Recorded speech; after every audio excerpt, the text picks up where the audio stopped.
My name is Hans Müller, and I was one of the best fighter pilots in the Luftwaffe. At least that's what they told us. That's what we believed. In the spring of 1943, I had 17 confirmed kills, painted on the side of my Messerschmitt Bf 109. 17 Allied aircraft that had fallen from the sky by my hand. I was 23 years old and I thought I was invincible. But this isn't a story about my victories. This is about the day I learned that arrogance kills faster than any bullet ever could. Let me take you back to where it all began.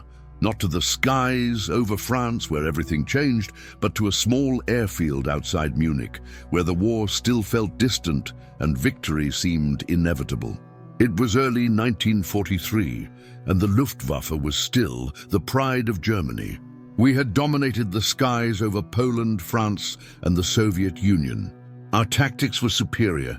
Our training was the best in the world. And our aircraft, the sleek, nimble Messerschmitt Bf 109 and the powerful Focke-Wulf FW 190, were the envy of every air force on the planet. I remember the exact moment I first heard about the American plane they were calling the Jug.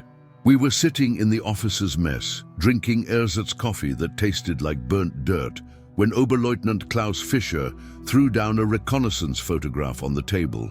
"Look at this monstrosity," he laughed, pointing at the grainy image of a stubby, thick aircraft with an enormous radial engine.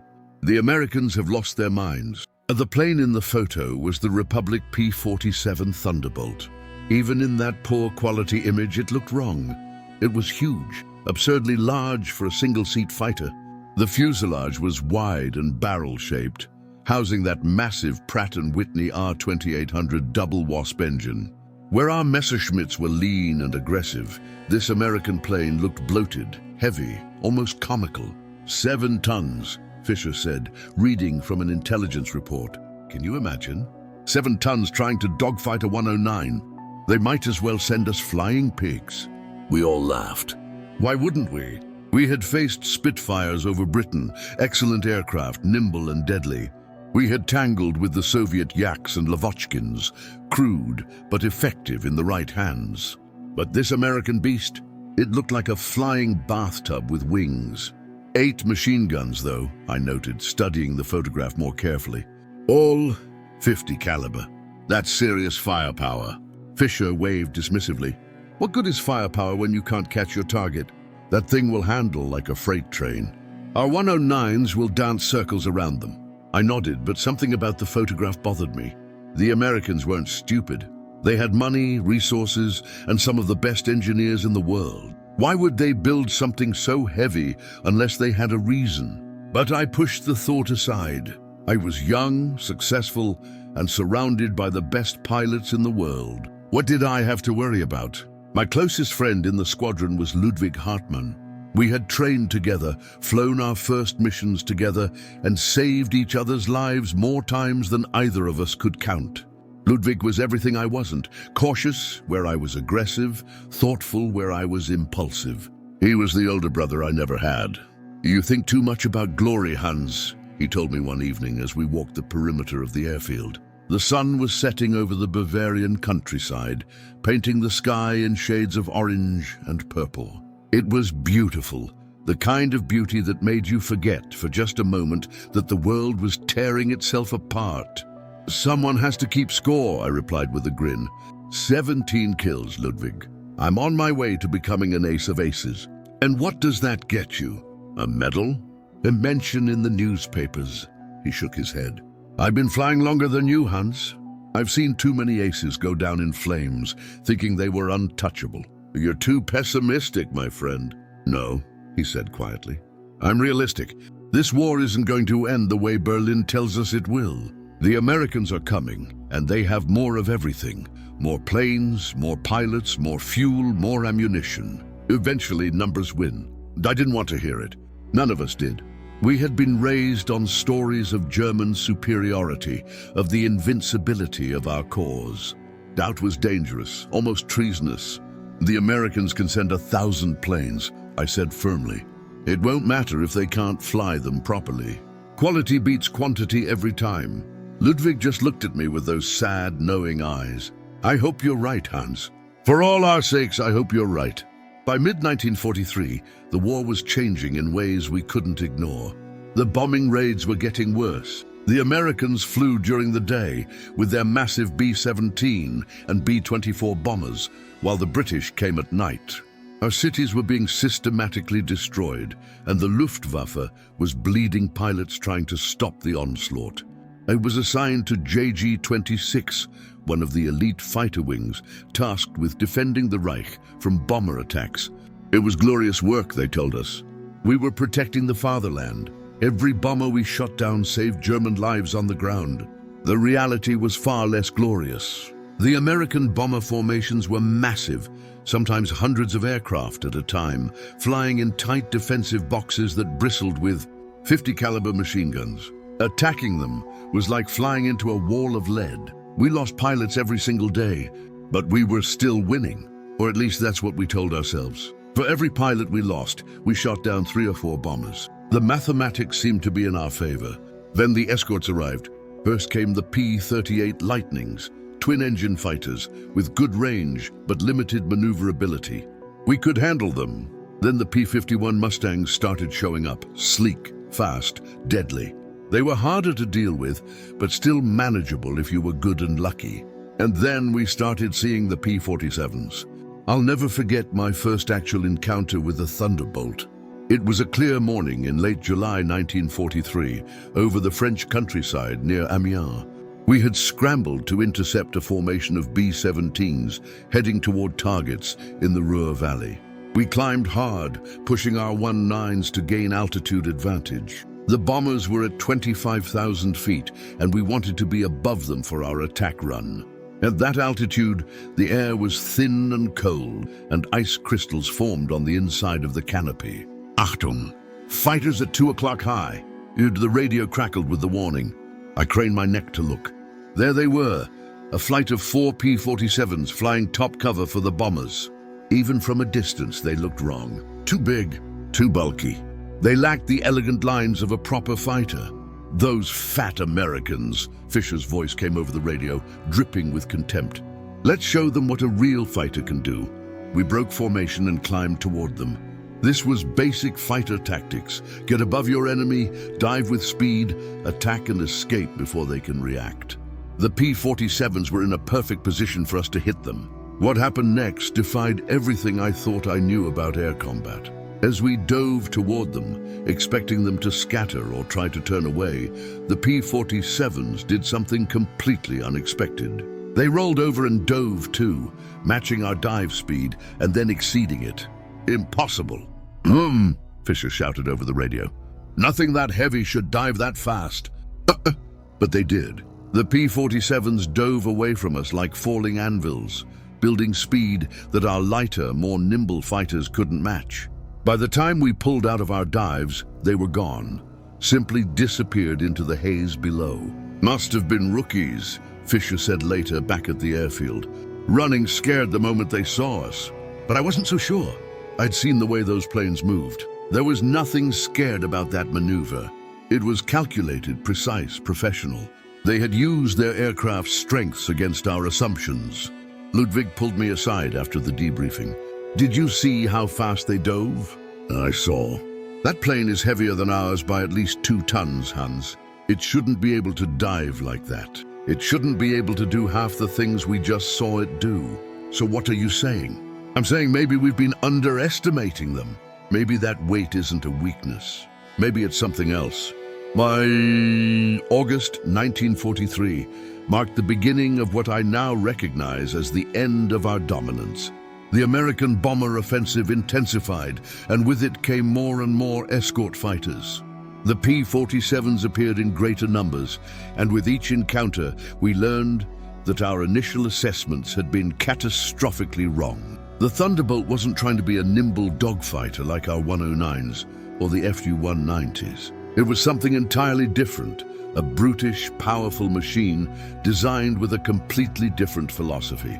While we had built our fighters for agility and climb rate, the Americans had built a fighter that could absorb punishment, dive like a meteor, and carry enough firepower to saw a plane in half. Those 8 50 caliber Browning M2 machine guns weren't just numerous, they were devastating.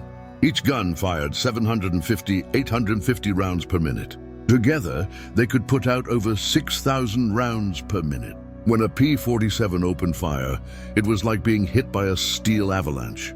I learned this the hard way. It was September 15, 1943. I remember the date because it was Ludwig's birthday. He turned 28 that morning, and we had planned a small celebration that evening if we survived the day's missions. The weather was perfect for flying. Clear skies, unlimited visibility. Perfect for bombers, perfect for hunters. We scrambled twice that morning for false alarms before the third alert came through just after noon.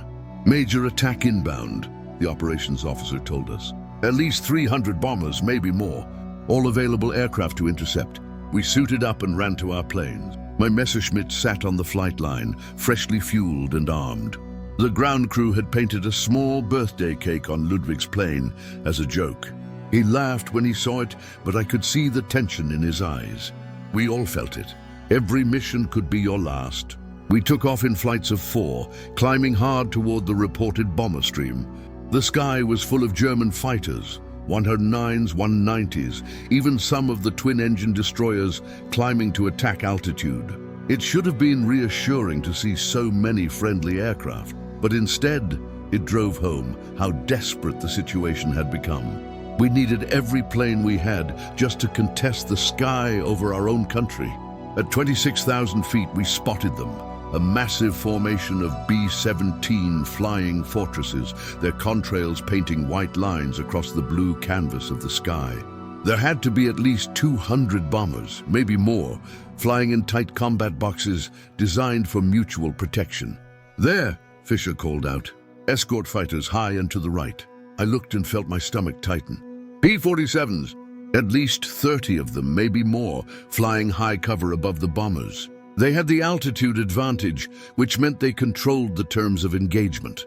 "We go after the bombers," Fisher ordered. "Ignore the fighters if you can. Our job is to break up that formation before they reach the target." It was a sound tactical decision. Every bomber we shot down was one less bomb dropped on German cities. The fighters were dangerous, but the bombers were the real threat. We dove toward the bomber formation, building speed. This was the most dangerous part, the approach. The bombers would fill the sky with defensive fire, and if the escort fighters dove on us at the same time, we'd be caught between two forms of death. I picked out my target, a B-17 flying in the middle of the formation. The bomber crews called it the Purple Heart Corner, the most dangerous position because it was exposed to attack from multiple angles. I armed my guns and prepared to fire. That's when I heard Ludwig scream over the radio. "Break! Break! Thunderbolt's diving." I yanked the stick hard to the left, throwing my 109 into a violent barrel roll. Tracers ripped past my canopy, bright streaks of death that missed me by mere feet.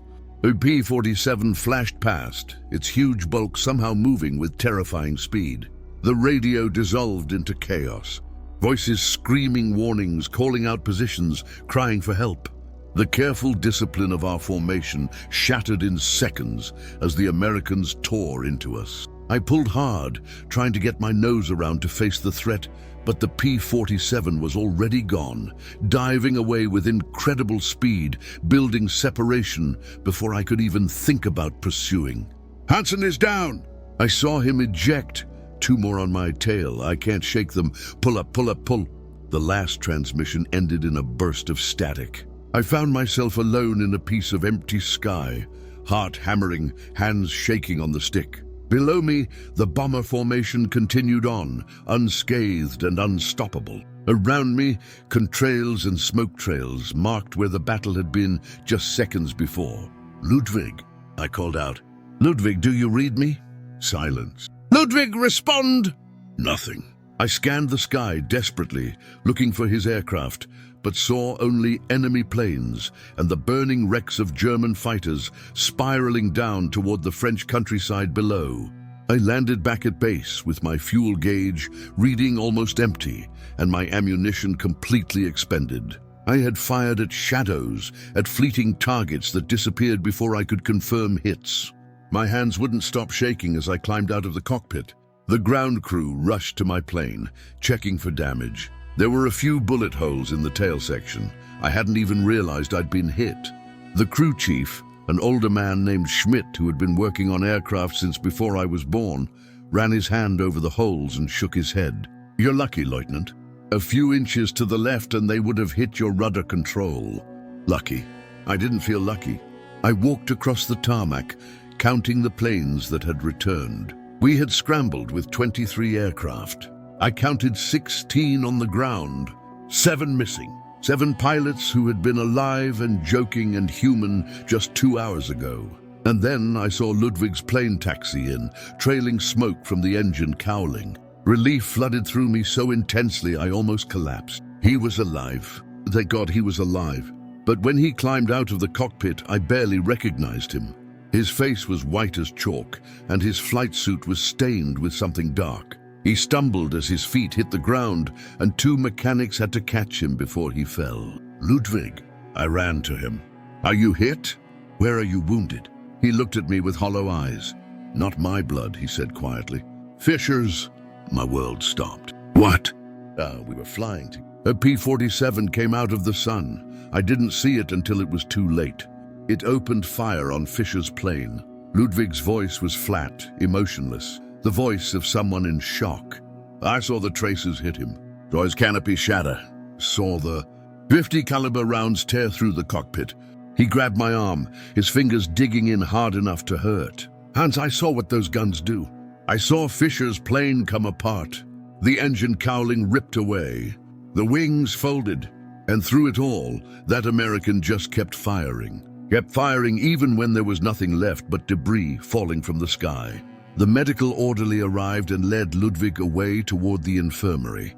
I stood there watching him go, Fisher's words from months ago echoing in my mind. Those fat Americans. Let's show them what a real fighter can do. Fisher had been a good pilot. He had 22 confirmed kills. He had flown combat missions since 1940, had survived the Battle of Britain, had fought over Russia and France, and now over Germany itself. And he had died in seconds, shredded by a plane he had laughed at. That night there was no birthday celebration. We held a different kind of gathering in the officers' mess. Quiet, somber, drinking whatever alcohol we could find to dull the pain of loss. 7 pilots gone, 7 empty chairs at breakfast tomorrow. Hauptmann Weber, our squadron commander, addressed us briefly. He was an old-timer, 35 years old, with grey at his temples and a Knight's Cross at his throat.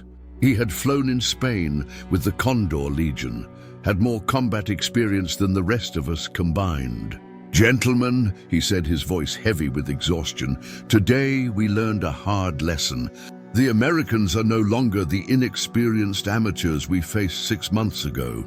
They have learned, they have adapted, and they have a weapon that plays to their strengths." He gestured to a chart on the wall showing the silhouette of a P-47. "The Thunderbolt is not designed to dogfight us at low altitude. It's designed to fight at high altitude, where its turbo supercharger gives it power we cannot match. It's designed to dive, using its weight as an advantage, not a weakness. And those 8 machine guns." He paused, and I could see the memory of today's losses in his eyes. "Those guns are not meant to damage aircraft. They're meant to destroy them." "So what do we do, Herr Hauptmann?" someone asked. "We adapt. We survive. We learn." Weber looked around the room at each of us. "Do not engage the P-47 in a dive. Do not try to follow them down. You will lose. Use your maneuverability at low and medium altitude. Attack quickly and disengage before they can bring those guns to bear. And above all, do not underestimate them again." October brought colder weather and no relief from the bomber offensive. If anything, it intensified. The Americans were systematically destroying German industry, and we were powerless to stop them. For every bomber we shot down, 3 more took its place. For every escort fighter we killed, 5 more appeared in the sky the next day. The P-47s were everywhere now. The Americans called them Jugs, short for Juggernaut, a name that seemed almost affectionate. But we had our own names for them. Donnerbolzen, Thunderbolts, a direct translation. Die Panzer der Luft, the tanks of the air. Der Unzerstörbare, the indestructible one. That last name came from the stories that filtered back from the front. Stories of P-47s taking incredible amounts of damage and still making it home. We heard about Thunderbolts that had been hit by 20mm cannon fire and kept flying. Aircraft with entire sections of wing shot away that somehow stayed in the air. One pilot reported shooting at a P-47 at close range, saw his rounds hit, saw pieces fly off, and watched the American plane simply roll over and dive away as if nothing had happened. "It's the radial engine," Ludwig explained one evening as we studied gun camera footage from a recent engagement. "That big Pratt & Whitney engine is like a shield. 18 cylinders arranged in a circle, all that machinery. You can hit it dozens of times and it keeps running. Our liquid-cooled engines, one good hit to the coolant system, and we're done. We have to land or bail out within minutes." He was right. I'd seen it myself. A Messerschmitt with a punctured coolant line, white glycol smoke streaming behind it as the engine overheated and seized. The pilot had barely made it back to friendly territory before he had to put the plane down in a field. But the P-47? I had personally put over 50 rounds into one during a head-on attack, saw the traces spark off that massive engine cowling, and watched the American plane fly through my fire as if it didn't even notice. The pilot never deviated from his course, never flinched. And when he passed me, close enough that I could see his face for just a moment, he waggled his wings. A gesture of contempt or maybe respect. I never knew which. "They're beating us with engineering," I said bitterly. "Not skill, not courage, just better machines." "Does it matter?" Ludwig asked. "Dead is dead, whether you're killed by skill or by a superior machine." He was right, of course, but it was galling to admit. We had been taught that the German pilot was superior, better trained, more experienced, more dedicated. And yet we were losing. Slowly, inexorably, we were being ground down by an enemy that could replace every loss 10 times over, while we struggled to replace even one. November 26, 1943, the day everything fell apart. Intelligence reported a major raid forming over England, possibly the largest yet. Every available fighter was scrambled. We took off in the pre-dawn darkness, climbing through layers of clouds into a sky that was just beginning to lighten with the approaching sunrise. At 28,000 feet, we broke through the cloud layer and saw them. I'd thought I'd seen large formations before. I was wrong. This was beyond anything I could have imagined. The sky was black with bombers. B-17s and B-24s, hundreds of them, stretched from horizon to horizon in tight combat boxes. And above them, around them, protecting them like wolves guarding a flock in reverse, were the fighters. P-47s, P-38s, P-51s, so many that it seemed impossible to count them all. "And mein Gott," someone whispered over the radio. "We can't stop this. There are too many." "We do our duty," Weber snapped back. "Attack formation now!" And we dove toward the bombers, every plane we had. It was suicide, and we all knew it, but what choice did we have? Those bombers were heading for Bremen, for Hamburg, for Berlin itself. We were the last line of defense. I picked out a B-17 and dove toward it, lining up my shot. The bomber's tail gunner saw me coming and opened fire. I could see the tracers reaching up toward me, red beads on a deadly string. I ignored them, focused on my target, waiting until I was close enough to make every shot count. Then the world exploded. Something hit my plane from behind, multiple hits, hammering impacts that shook the Messerschmitt like a toy. Warning lights blazed across my instrument panel. The control stick went sluggish in my hands. White smoke, coolant, began streaming past my canopy. I was hit, badly hit. I threw the plane into a violent spin, the only defensive maneuver available when you're caught from behind. The world became a blur of sky and earth, rotating around me. I counted 3 rotations, 4, 5, then pulled out hard, the G-forces crushing me into my seat. The spin had done what I hoped. I had lost my attacker. But my plane was dying. The engine temperature gauge was red-lined. The oil pressure was dropping. I had maybe 2 minutes of power left before the engine seized completely. I keyed my radio. "Müller to base. I'm hit. Engine failing." Making emergency landing. Understood, Miller. Good luck. I was over enemy territory, occupied France, maybe 30 miles from the German border. If I could nurse the dying engine long enough, I might make it back. If not, the engine made a grinding, shrieking sound that no engine should ever make. Then it stopped. Complete silence, except for the wind rushing past the canopy. It was a glider now, looking for any flat piece of ground that might serve as a landing strip. There, a farm field relatively clear? It would have to do. I lined up my approach, adjusting for the wind, controlling my descent with the stick alone. The ground rushed up to meet me. The wheels touched, too fast, but I had no choice, and the plane bounced, slammed down again, skidded through the dirt. And then I was stopped, alive, in one piece. I sat in the cockpit for a long moment, hands still gripping the stick, breathing hard. Then I forced myself to move. I popped the canopy, climbed out onto the wing, and jumped down to the ground. My beautiful Messerschmitt, 17 kills painted on its side, sat crumpled in a French field, smoke rising from its ruined engine. 3 years of war, and it ended here, brought down by a plane I had laughed at months before. I heard engines overhead and looked up. A formation of P-47s flew past, heading back toward England. They were so high they probably couldn't even see me. One of them, maybe the one that had shot me down, waggled its wings in a victory roll. I stood there in that field and finally understood. We weren't losing because the Americans were better pilots. We weren't losing because they were braver or more skilled. We were losing because they had built a machine that didn't care about our advantages. The P-47 couldn't dogfight a 109 at low altitude, so it simply didn't. It fought at high altitude where it was stronger. It couldn't outturn our fighters, so it dove away, faster than we could follow, then came back with the altitude and speed advantage. It was a weapon designed by engineers who understood warfare as a system, not a duel. And against that kind of thinking, all our skill and courage and tradition meant nothing. I was picked up by a German patrol 3 hours later and returned to my unit. By then, the day's battle was over. We had lost 11 aircraft, nearly half our squadron. 4 pilots killed, 7 shot down and captured or evading. The bombers had reached their target and destroyed a major ball-bearing factory. A complete disaster. Weber called me into his office that evening. He looked like he had aged 10 years in a single day. Miller, I'm grounding you temporarily.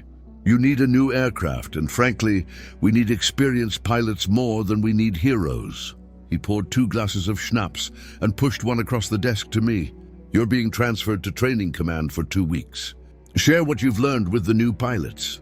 Help them survive longer than the 3 missions. Most of them last now. Herr Hauptmann. That's an order, Miller. He raised his glass. To the dead. And to the dead, I echoed, and we drank. But I never made it to training command.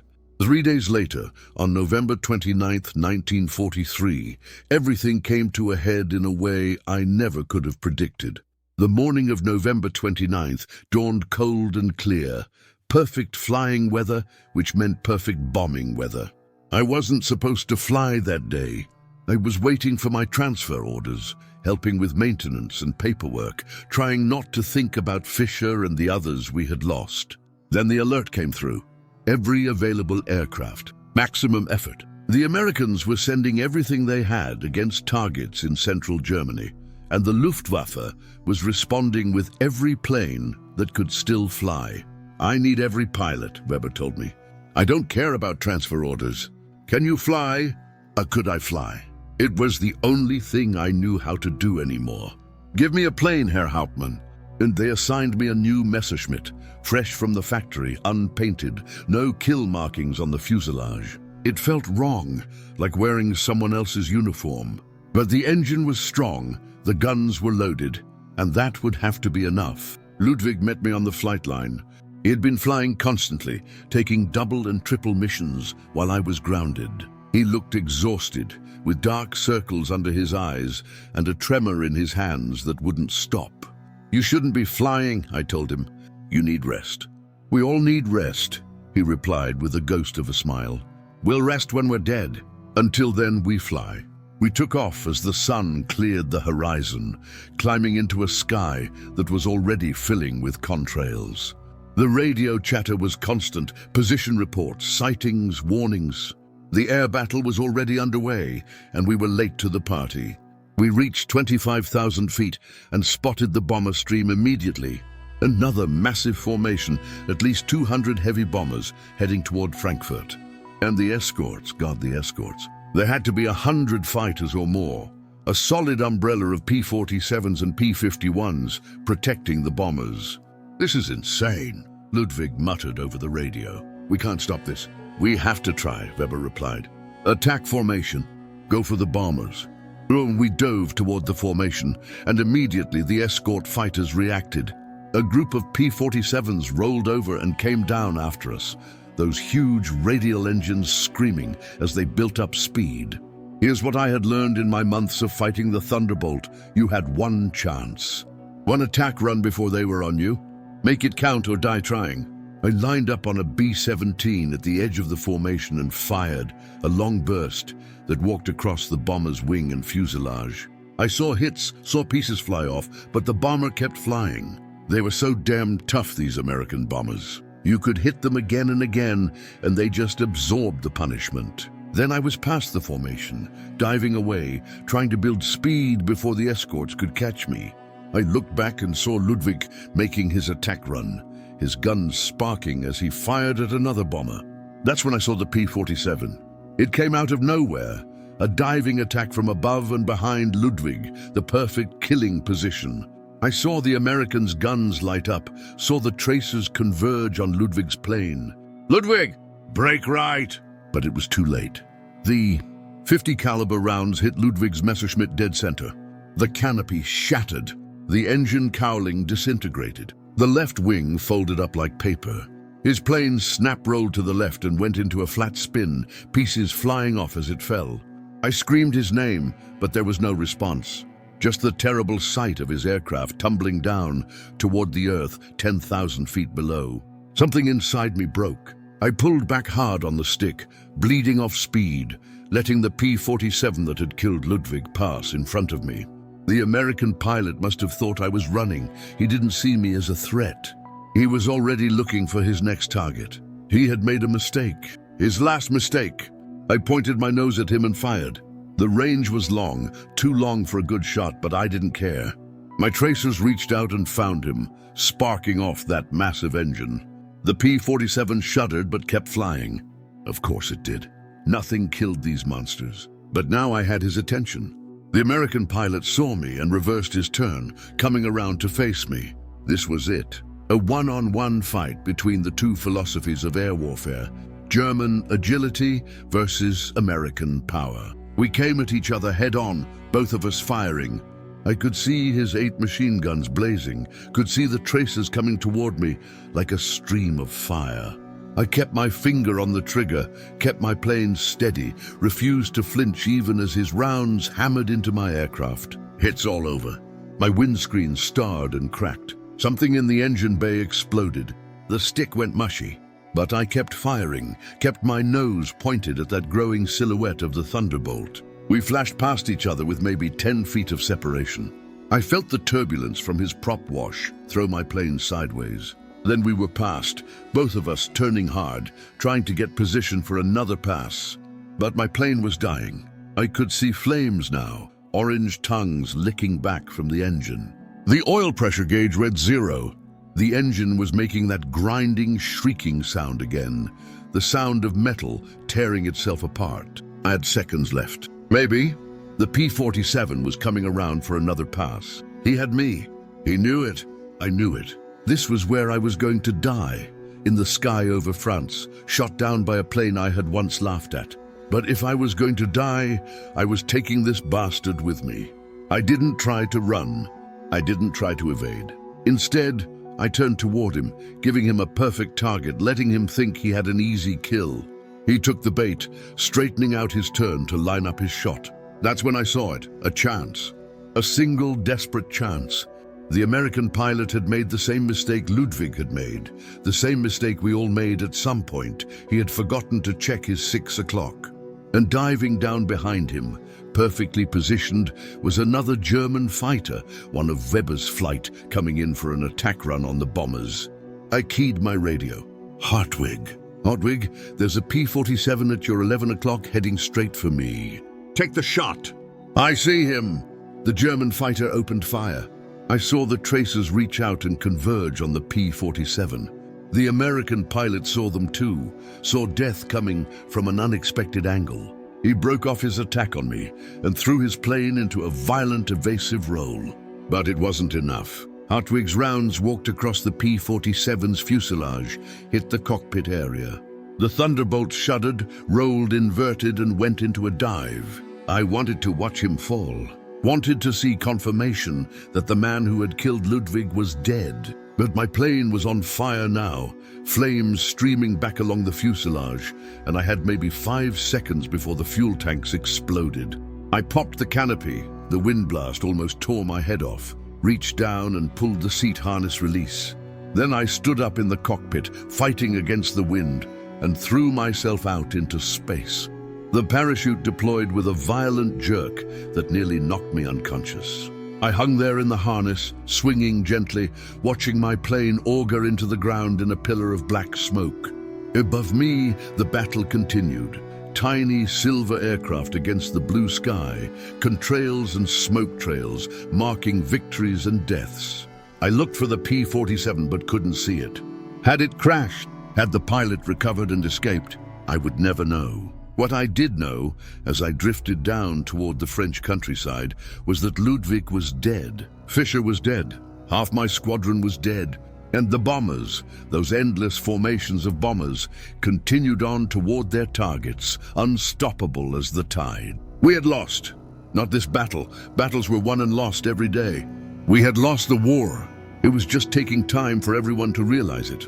I spent the rest of the war in various units, flying when there were planes available, teaching new pilots when there weren't. I watched the Luftwaffe disintegrate around me, watched as the Americans and British achieved total air superiority over Germany. By 1945, it was suicide to take off. We were throwing children into the sky, 16 and 17-year-old boys with barely 20 hours of flight training, and watching them die in their first mission. The P-47s kept coming, more and more of them. By war's end, over 15,000 Thunderbolts had been built. They flew in every theater: Europe, the Pacific, the Mediterranean. They destroyed thousands of Luftwaffe aircraft, knocked out countless trains and trucks and tanks, provided air cover for the D-Day invasion. And they were nearly indestructible. I read the after-action reports from American units. P-47s that came home with hundreds of bullet holes. Aircraft that lost entire sections of tail or wing and still made it back to base. One pilot flew his Thunderbolt for 45 minutes after taking a direct hit from an 80-meter flak shell that tore a hole in his wing large enough to crawl through. The plane we had laughed at, the fat, slow, awkward Jug, had proven to be one of the most effective fighters of the war. Not because it could outturn a Messerschmitt or outclimb a Focke-Wulf, but because it didn't need to. It played by its own rules, used its own strengths, and in doing so helped destroy the Luftwaffe and win the war. After the surrender, I was processed through a POW camp and eventually released. I returned to Munich, or what was left of it. The city I had known was gone, replaced by acres of rubble and burned out buildings. The war had come home, delivered by those bombers we couldn't stop, protected by those fighters we couldn't kill. I never flew again. Couldn't stomach the thought of it. Too many ghosts in the sky. Sometimes even now I hear the sound of aircraft engines and I look up. And sometimes I see contrails high overhead, civilian airliners, jets that would have seemed like science fiction during the war. And I remember Fischer's laugh, Ludwig's caution, Weber's weary eyes. I remember the feel of a Messerschmitt stick in my hands, the smell of cordite and fuel and fear. I remember watching my best friend's plane break apart under the guns of a P-47. But most of all, I remember the lesson I learned too late, that arrogance is more dangerous than any enemy, that underestimating your opponent is a form of suicide, and that sometimes the thing you mock and dismiss is exactly the thing that will destroy you. The Americans didn't beat us because they were better pilots. They beat us because they built better machines, and they built enough of them that it didn't matter how skilled we were or how hard we fought. They overwhelmed us with industrial might, with engineering excellence, with the simple mathematics of replacement. For every P-47 that was shot down, 3 more rolled off the assembly lines. For every pilot they lost, 5 more graduated from training. We couldn't replace our losses. They could replace theirs 5 times over. That was the real lesson of the P-47 Thunderbolt. Not that it was invincible, no machine is invincible, but that it represented something we couldn't match. The industrial and technological supremacy of a nation that could afford to build weapons that prioritized pilot survival and mission success over weight savings and theoretical performance advantages. We laughed at the jug. We called it fat and slow and clumsy, and it destroyed us. I live with that knowledge every day. I survived the war, but I lost everything that mattered. My friends, my certainty, my belief that skill and courage could overcome any obstacle. The P-47 taught me that sometimes the universe doesn't care about your skill or your courage. Sometimes it just cares about who has the bigger hammer. And the Americans had the biggest hammer of all. When I see young people today growing up in this new Germany, this defeated and occupied Germany, I want to tell them this story. Want to tell them what hubris costs. What happens when you believe your own propaganda, when you dismiss your enemies as inferior, when you think that tradition and spirit can overcome cold, hard engineering. But I don't. I stay silent. Because the war is over, and those lessons came too late for the men who needed them most. Fischer never learned. He died still believing in our superiority. Ludwig learned but died anyway. I learned and survived, but I'm not sure which of us had the better fate. Sometimes on clear days, I still look up at the sky and remember when it was full of aircraft, German fighters and American bombers, and those massive, powerful, unkillable Thunderbolts. And I'm grateful that the only contrails I see now are from civilian aircraft, carrying people who have never heard a .50 caliber gunfire, who have never watched their best friend's plane break apart in the sky. The war is over. The P-47s are in museums now, preserved as monuments to American engineering and the men who flew them. The Messerschmitts are there too, polished and perfect, with no bullet holes or blood or smoke stains to remind visitors what they were really like. But I remember. God help me, I remember it all. And I carry this knowledge like a weight, that we laughed at the P-47 Thunderbolt, right up until its 8. .50 caliber guns tore our dreams of victory apart.